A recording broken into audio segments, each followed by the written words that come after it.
You're our last hope, sweetie. Please. Her voice cracked like she'd been crying for hours, and I swear I could hear her clutching a tissue on the other end of the line. I sat frozen on the edge of my couch, my phone on speaker, both hands gripping my coffee mug like it could anchor me. We're being evicted, Scarlett. They're locking the doors Friday. We didn't want to tell you, we didn't want to burden you, but... My mother choked back a sob. My name's Scarlett. And if you've ever had a parent weaponize tears, you already know how this story starts. I thought you said everything was fine last month, I asked, my voice too calm, too flat. I knew that tone.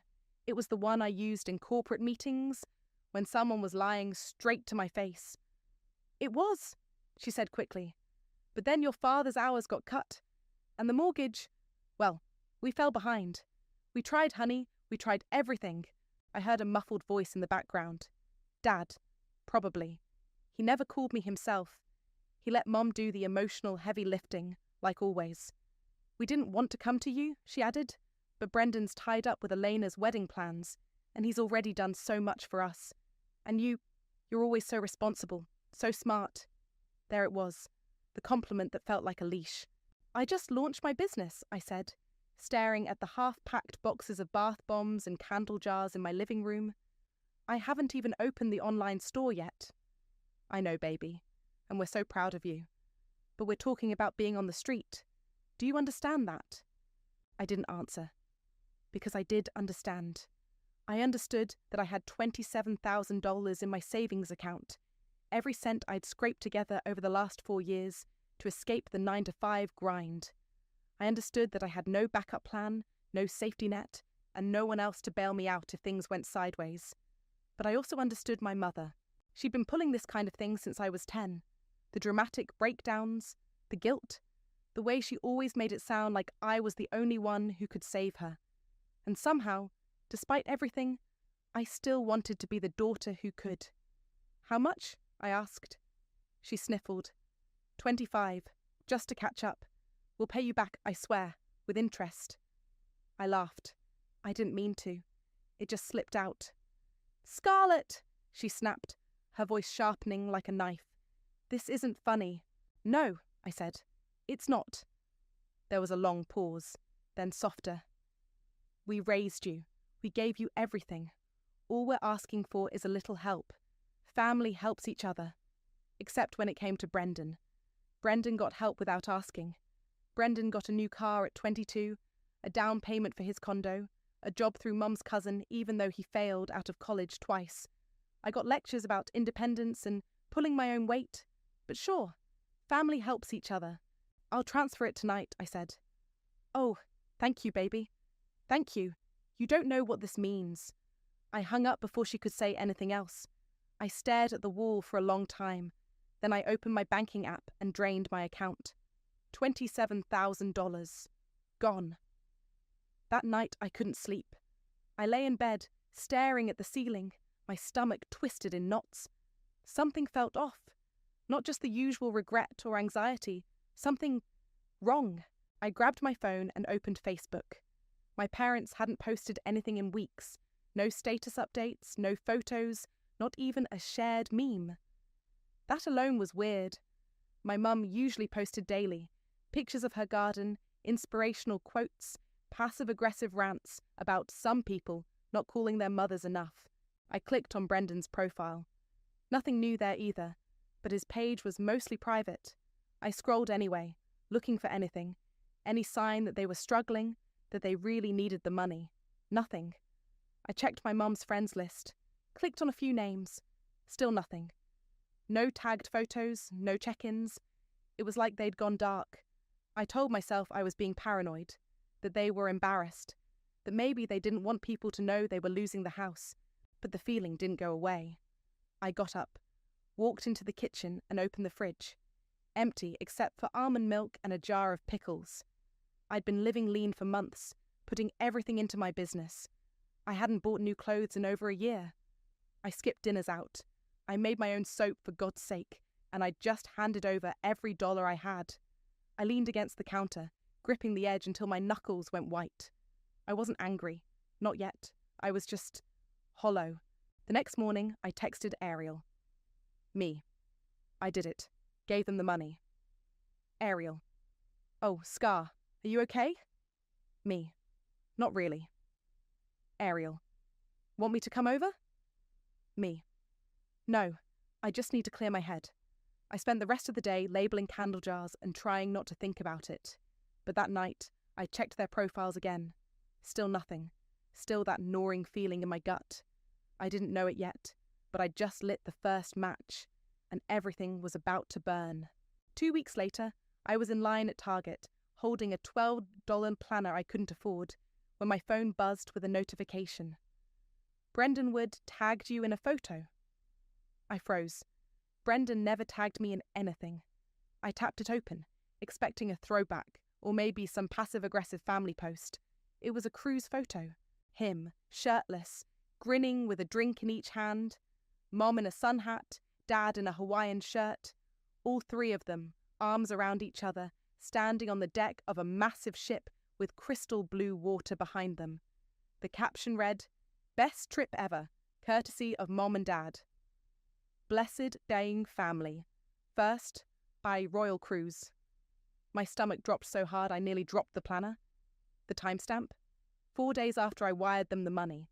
I stepped out of line and walked straight to the Starbucks inside the store. I needed to sit. I needed to breathe. I needed to not throw my phone across the room.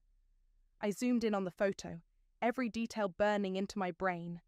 And then I saw it, around my mum's neck, my necklace, the one I'd made as a prototype for my shop. A simple pendant with dried lavender and resin. I only made 5. I gave one to Ariel, one I kept. The other 3 were in the box I'd packed for family samples. I'd mailed them a week before the phone call. She wore it like a trophy. I called Ariel. "Hey," she answered chipper. "How's Target therapy?" "I need you to look at Brendan's latest post, right now." There was a pause, then a sharp inhale. No way. Yep. They're on a cruise. Not just a cruise, a luxury cruise. Look at the drinks. Look at the background. Oh my God. Scarlett, you gave them your entire savings. Yeah, I said, staring blankly at the photo. And apparently, I funded their floating buffet. Are you okay? Like, do I need to come get you? I'm fine, I lied. I'm just processing. Do you want me to comment on it? She asked. Something subtle but savage? No, not yet. I ended the call and sat there for a long time, watching the likes and comments pile up. You guys look amazing. So jealous. Enjoy every second. Family goals. I wanted to scream. Instead, I scrolled through Brendan's tagged photos, looking for more clues. There were 5 more posts. One showed them in a private cabana, another at a fancy dinner, Mum holding a glass of champagne, Dad laughing like he didn't just fake financial ruin. Brendan posted a boomerang of them dancing at what looked like a casino night on the ship. I clicked on one of the comments. Didn't y'all just say you were having money problems? LOL, this don't look broke. No reply. I opened my banking app, still drained. I stared at the screen, heart pounding. Not from sadness, not even from shock, from rage. I'd been scammed by my own family. I left the planner on the Starbucks table and walked straight out of the store. Back home, I yanked open the closet where I kept my shipping supplies. I pulled out the box I'd sent them, the one with the sample products. I'd taken a photo of its contents before mailing it. I pulled up the picture on my phone. All 3 necklaces were there. I zoomed in on the one my mum was wearing in the cruise photo. Same lavender pattern, same chain length, same tiny imperfection in the resin swirl. They'd planned this. They knew exactly what they were doing. I started pacing. My hands shook. I called my mom. Voicemail. I tried Dad. Straight to voicemail. I didn't bother with Brendan. He wouldn't answer anyway. I texted all 3. Me. Hope the cruise is nice. Must be a relief not to be homeless after all. No reply. I waited an hour. Nothing. Ariel came over with wine and a frozen pizza. I don't even know what to say, she said, curling up on my couch. This is next level evil. They lied to my face, I said, pacing. They cried. They guilted me. And then they took Everything. I had and went on vacation. Scarlett, you have to confront them. No, I said. I'm not going to scream or cry or beg for an apology. That's what they want. That's how they win. So what then? I'm going to make sure they never do this to me or anyone else again. Ariel blinked. Okay, but how? I didn't answer right away. I sat down, pulled my laptop onto my knees, and opened a new spreadsheet. First, I said, I'm going to find out exactly how much they've taken from me over the years. And then? I looked her dead in the eye. And then I'm going to take it back. She raised her glass. To Karma. I clinked mine against hers. To Karma. And to the fire I was about to start. You kept records of all this? Ariel asked, eyes wide as she stared at the spreadsheet on my laptop. Not on purpose, I said, clicking through tabs. But I've got email receipts, Venmo logs, old texts. It adds up. How much are we talking? I scrolled down to the bottom. $42,700 over the last 7 years. Ariel whistled. Jesus, that's a whole-ass car. Or a down payment, or a business loan, or literally anything other than funding Brendan's laziness and my parents' fake emergencies. We sat on my living room floor, surrounded by boxes of candle inventory and empty coffee mugs. I hadn't slept much. My focus had tunneled into one thing: the truth. I wanted to know every dollar, every lie. I found something else, I said, pulling out a manila folder from a box I hadn't opened in years. This was from when I moved out of their house. I shoved everything in here. I dumped the contents onto the floor. Old pay stubs, junk mail, a few birthday cards, and a folded letter. What's that? Ariel asked. I opened it. My hands went still. It was handwritten. My dad's scratchy cursive, unmistakable. Scarlett, I don't know if you'll ever read this. I just wanted to say I'm sorry for what we allowed, for not standing up for you more. You didn't deserve it. I hope you find peace even if it's not with us. No date, no envelope, no signature, just guilt pressed into paper and never sent. Ariel leaned over to read it. Holy? He knew. He knew, I said, voice flat. And he still let it happen. I folded the letter and slid it back into the folder. All right, enough mourning. Time to get to work. What's the plan? I want to hit where it hurts, financially, socially, emotionally, but I need leverage. We started with Brendan. I dug through his LinkedIn. His job at the marketing firm looked cushy. Remote, 6 figures, all perks. I checked his public Instagram, then his fiancée's, Eleanor. She posted everything.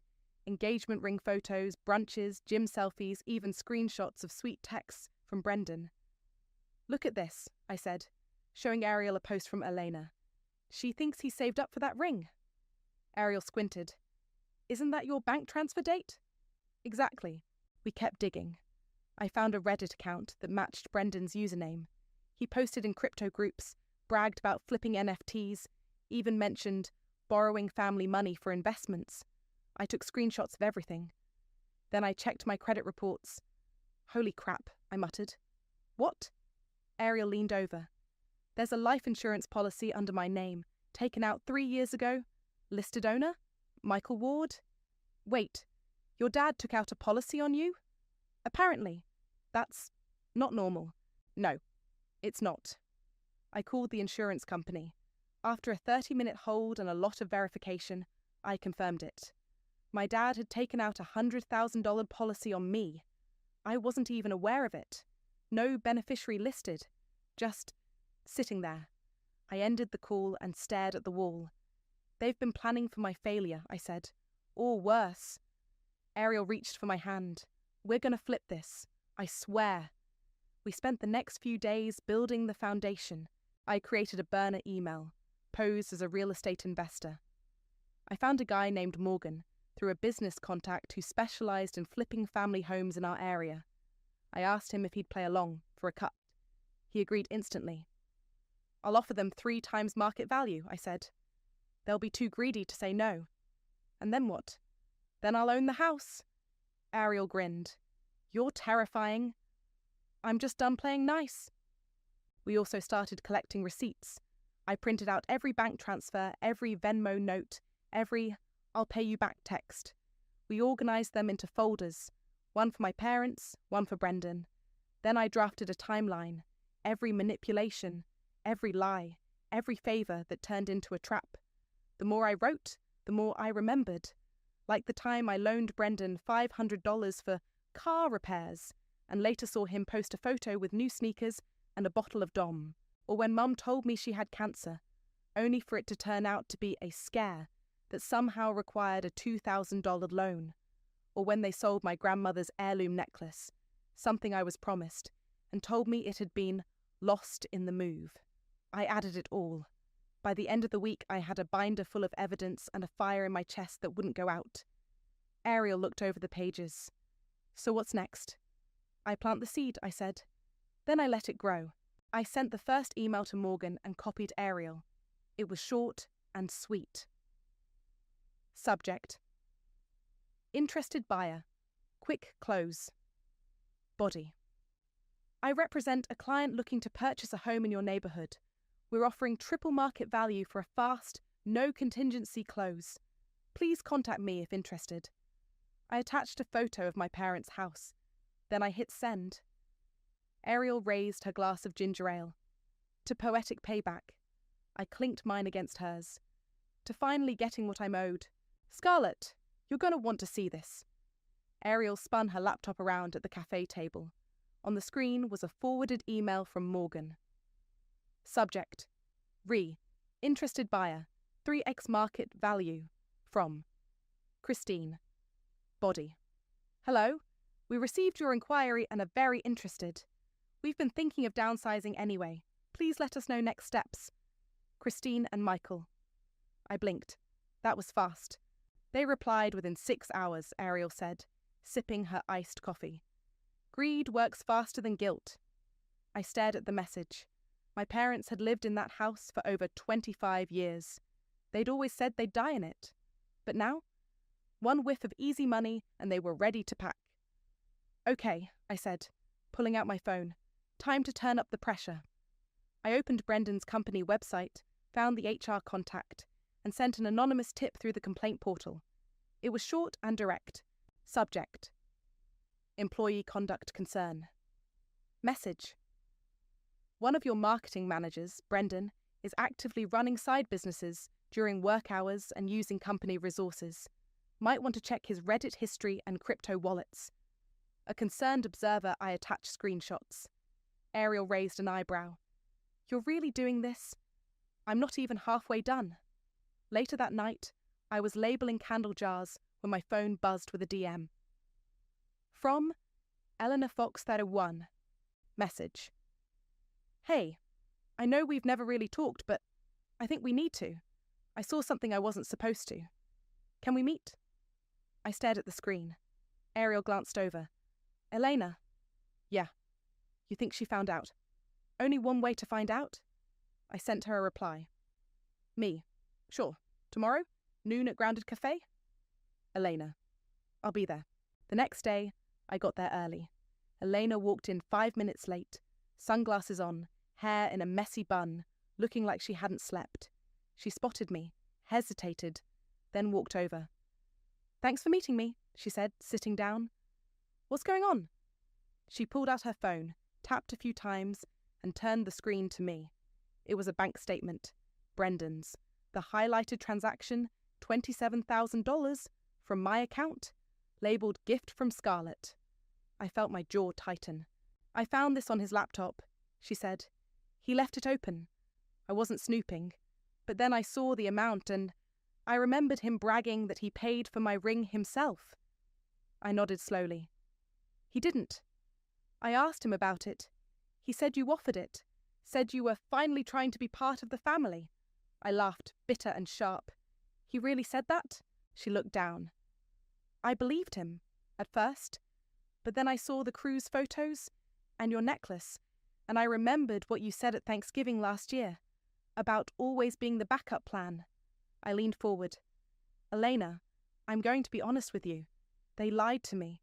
They told me they were being evicted, that they had no one else. I gave them everything I had, and then they went on vacation. Her eyes welled up. I'm so sorry. I shook my head. Don't be. You didn't do this. She hesitated. I want to help.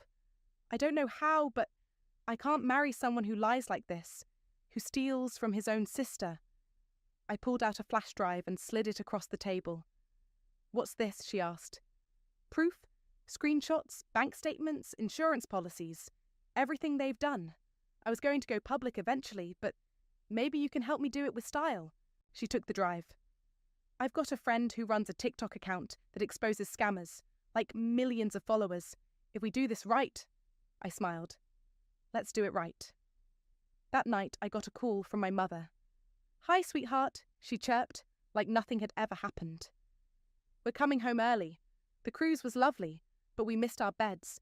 We were thinking, maybe we could stay with you for a few days while we get things sorted. I stared at the phone, stunned by the audacity. Sure, I said sweetly.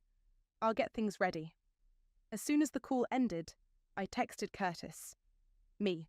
Time to flip the switch. Curtis? You sure? Me. Oh, I'm sure. Curtis, my landlord and part-time handyman, had been helping me with a side project, one I hadn't told anyone about except Ariel.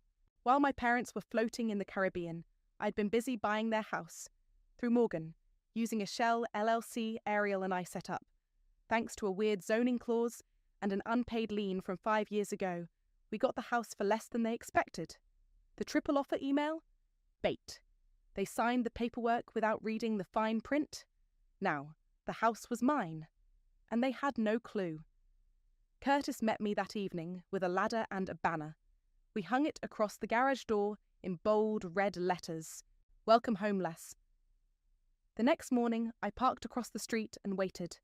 Their Uber pulled up around 10 a.m. Mum stepped out first, dragging a pink suitcase. Dad followed, looking sunburned and annoyed. Brendan wasn't with them. They walked up to the door. Mum reached for her keys. Nothing. She tried again. Still nothing. She turned to Dad, confused. Then she looked up. She saw the banner. She read it. And then she saw me.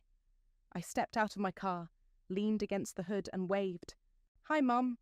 Her face drained of colour. What is this? She asked, voice shaking. I held up a manila envelope. Deed transfer. You sold the house. To me. Dad looked like he'd been punched. You can't do this, Mum whispered. I already did. She stumbled back a step. Where are we supposed to go? I pointed to the side of the driveway. A brand new RV sat parked, fully stocked, courtesy of their own cruise fund.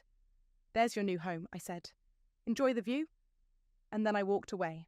Christine stood frozen in the driveway, her suitcase tipped over, clothes spilling onto the pavement. Michael looked like he'd aged 10 years in 10 seconds. I didn't move. I just watched. You bought our house? She finally asked, voice brittle. No, I said. You sold it. You just didn't bother reading the paperwork. Michael stepped forward, eyes darting. Scarlett, let's be reasonable. This is a mistake. We were misled. You weren't misled, I said. You were greedy.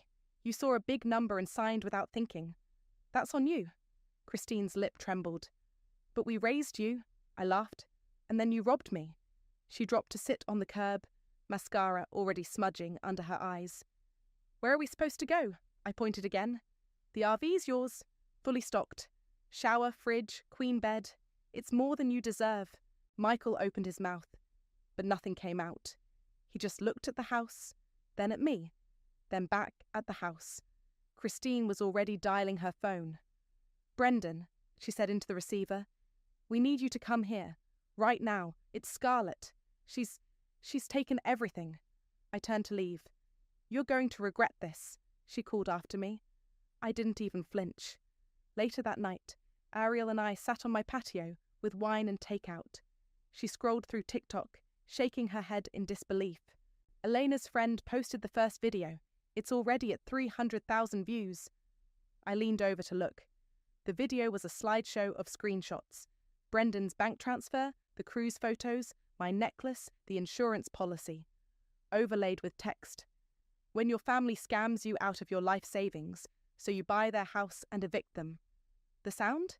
A slowed-down version of Karma by Taylor Swift. Comments are wild, Ariel said. People are calling you a legend. I didn't smile. Not yet. My phone buzzed. Voicemail. Brendan. I played it on speaker. You think this is funny? You think you're some kind of hero? You just destroyed our family. You humiliated Mom and Dad. You made Elena leave me. You're sick, Scarlett. You've always been jealous, and now you've gone too far. You'll end up alone. You'll always be alone. Ariel's eyebrows shot up. Wow, that's a lot of projection. I deleted the message and took another sip of wine. The next morning, Eleanor texted me. Elena. He's spiraling. He got fired. His boss saw the Reddit screenshots too. Me. I'm sorry. Elena. Don't be. He needed a wake-up call, and I needed to see the truth. A few hours later, I got another email from Morgan. Subject. Final transfer confirmed. Body. Congrats, Scarlett. The house is officially yours. No contest. They signed everything. I forwarded it to Ariel with a single emoji. That afternoon, Christine and Michael returned to the house. I was already there, organising the garage. Christine approached slowly, her face puffy and pale. We want to talk. I didn't stop working. Talk? We didn't know what we were doing, she said. We were desperate. You were never desperate, I snapped. You were just entitled. Michael cleared his throat. We can't live in an RV. You can. You just don't want to. Christine looked at me like she didn't recognize me. You've changed. I looked her dead in the eye. No, I just stopped letting you lie to me. She opened her mouth, then closed it again. For once, she had nothing to say. I reached into my pocket and pulled out my phone. Want to hear something fun? I pressed play on the voicemail from Brendan. The words echoed through the garage. You just destroyed our family. You humiliated Mom and Dad. You'll always be alone. Christine's face crumpled. Not from guilt, no.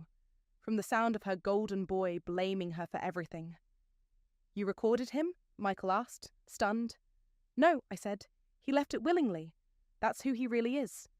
Christine turned away, covering her mouth. You can stay in the RV until the end of the month, I said.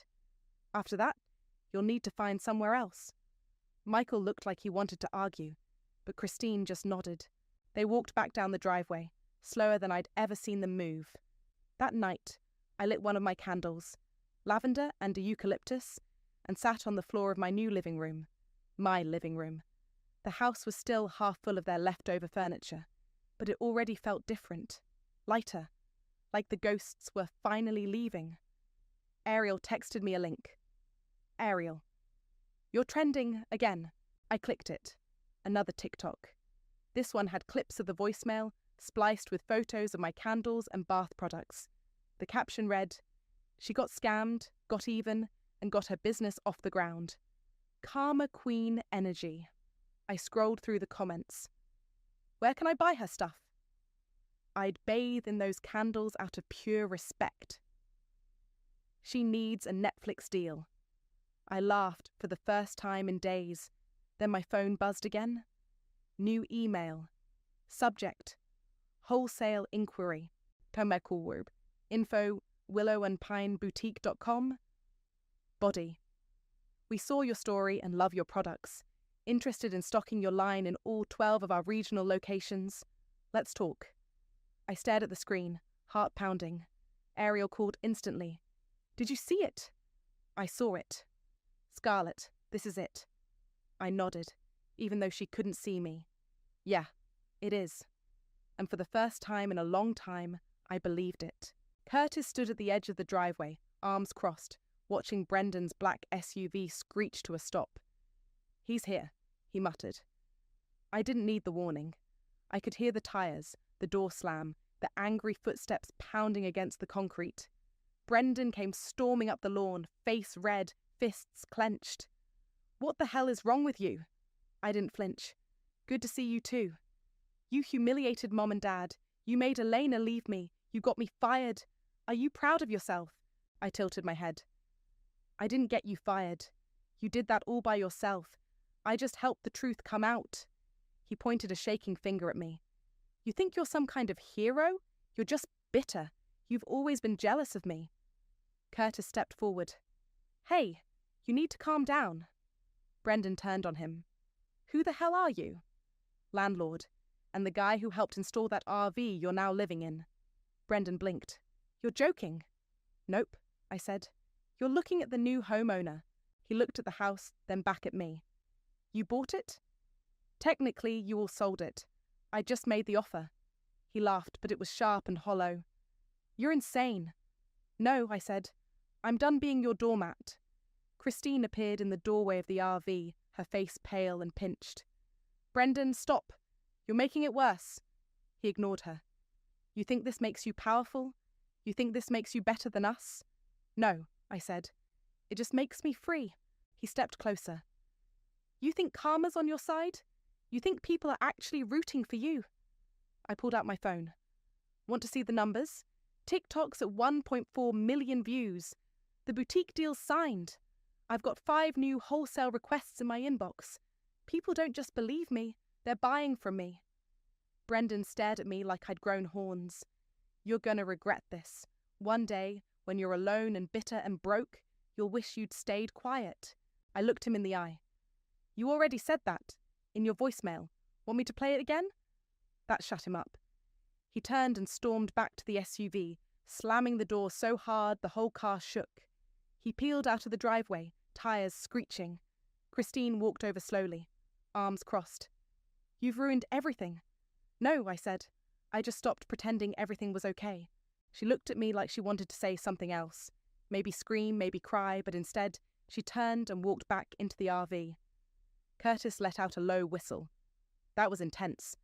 I exhaled. Yeah. You good? I nodded. Better than I've been in years. He clapped a hand on my shoulder. You ever need a beer, an event session, you know where to find me. Thanks, Curtis. After he left, I sat on the porch steps and watched the sun dip low behind the trees. The house was quiet, the kind of quiet that used to make me uneasy. Now, it felt like peace. My phone buzzed again. Another email. Subject. Feature request. From Local Living Magazine. Body. We'd love to do a story on your candles and your journey. Let us know if you're interested. I smiled. Then I heard the RV door creak open. Michael stepped out, holding a small box. He walked over and placed it on the porch. What's this? I asked. He didn't meet my eyes. Some old stuff of yours. Thought you might want it. I opened the box. Inside were a few childhood drawings, a cracked snow globe, and the necklace my grandmother left me, the one they told me was lost. I looked up at him. I didn't know she left it for you, he said quietly. Christine sold it without telling me. I bought it back last week. Why? He shrugged. Because some things can't be undone, but maybe they can be acknowledged. I didn't say anything. I just nodded. He turned and walked back to the RV. That night, Ariel came over with takeout again. We sat on the floor of my new living room, eating noodles straight from the containers. So, she said, mouth full. What now? Now I build, I said. The business, the brand, my peace. She raised her chopsticks. To karma. I raised mine. To consequences. We clinked them together like champagne flutes. Later, after she left, I walked through the house. I opened each door, turned on each light. I stood in the kitchen, where my mum used to lecture me. The hallway where Brendan shoved me when we were kids. The living room where I was always told to keep it down. Then I went into my old bedroom. It was still painted pale yellow. The closet still had stickers on the inside of the door. I sat on the bed and pulled out the letter from my dad, the one he never sent. I reread it. I hope you find peace, even if it's not with us. I folded it carefully and placed it in a frame. Then I hung it on the wall. A reminder, not of what I lost, but of what I finally took back. Christine banged on the front door at 9 a.m. sharp. I opened it slowly, coffee mug in hand. Can I help you? She stood there in full makeup, hair curled, wearing a blazer like she was headed to court. Michael hovered behind her, silent. We've spoken to a lawyer, she said, and we want to give you one last chance to undo this before we take legal action.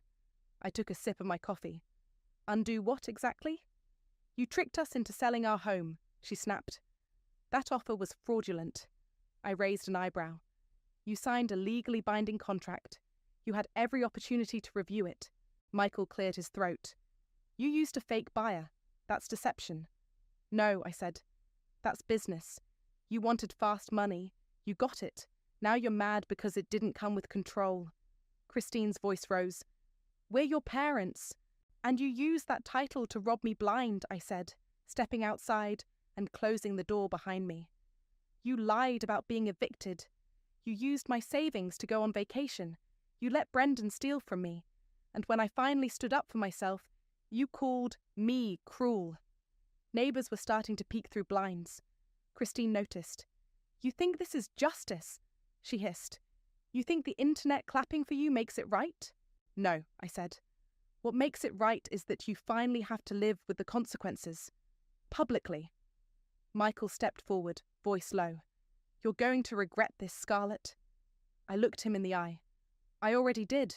For years. Not anymore. Christine's face twisted. You'll end up alone. I smiled. Better alone than lied to. She turned and stormed off.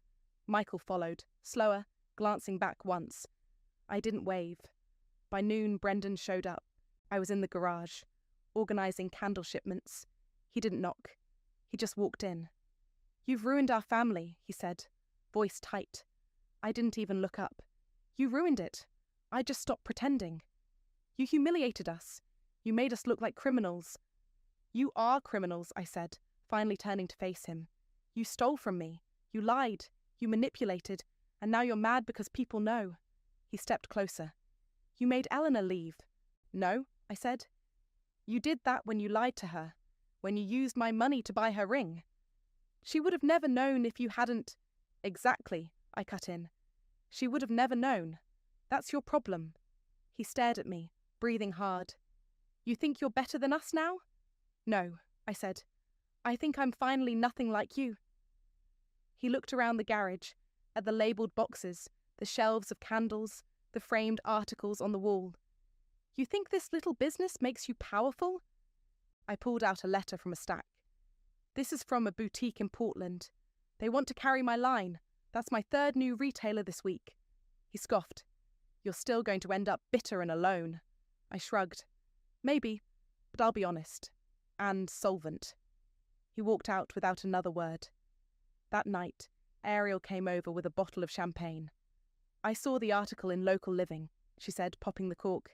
They called you the Candle Queen of Karma. I laughed. That's ridiculous. Scarlett, you're literally trending again. People are making reaction videos to your story. I pulled out my phone and opened TikTok.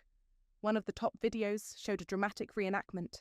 Someone playing me, someone playing Christine, fake tears and all. The comments were wild. This is better than any Netflix drama. She didn't burn bridges. She lit candles on them. I'd buy from her just to support the revenge. I scrolled through orders on my shop dashboard. Over 200 pending. I need to hire help, I muttered. Ariel raised her glass. To success. And revenge. I clinked mine against hers. To finally being free. The next morning, a letter arrived in the mail. No return address. Handwritten. I opened it slowly. Inside was a short note. Scarlett, you didn't deserve what we did. I see that now. I don't expect forgiveness, but I hope one day you'll believe I loved you, even if I didn't show it right. Dad. I stared at the paper for a long time. Then I folded it and placed it next to the first letter, the one he never sent. By evening, the RV was gone. No goodbye, no note. Just an empty driveway and silence. I stood at the window, watching the sun set over the street. Ariel texted me. Ariel. They're gone? Me. Yeah, Ariel. How do you feel? I stared at the screen. Then I typed. Me. Lighter. I locked the door and turned off the porch light.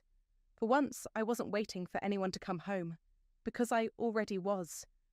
I was restocking shelves at the pop-up market booth when a woman walked up, holding one of my lavender candles. Is this the one from the video? she asked, grinning. Depends which video, I said, smiling back. The one where you bought your parents' house after they scammed you, I nodded. That's the one. She laughed. Iconic. I've been following the whole thing. My sister and I binged every TikTok. You're kind of a legend. I handed her a wrapped version of the candle. Glad you like it. As she walked off, Ariel appeared behind the booth, balancing coffee cups. You just got recognized again. That's the third one today. I took my cup. It's weird. It's awesome, she said. You turned trauma into a brand. I gave her a look. Okay, fine.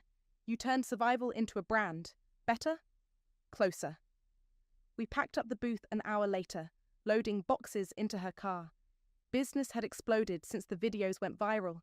I'd hired 2 part-time helpers, rented a small studio space, and was shipping orders faster than I could make them.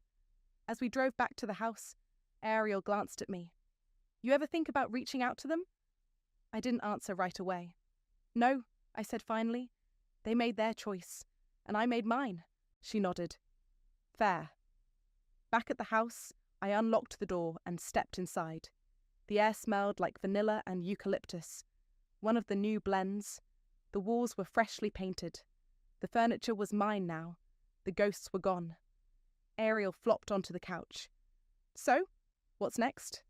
I opened a box of new candle labels. I keep going. Build the business. Maybe open a storefront someday. She smiled. You're not scared anymore. No, I said. I'm not. There was a knock at the door. I opened it to find Curtis, holding a small envelope. This came to the old mailbox, he said. Thought you'd want it. I took it and thanked him. He nodded and walked off. Back inside, I opened the envelope. A check fell out. My breath caught. It was from Eleanor. Amount.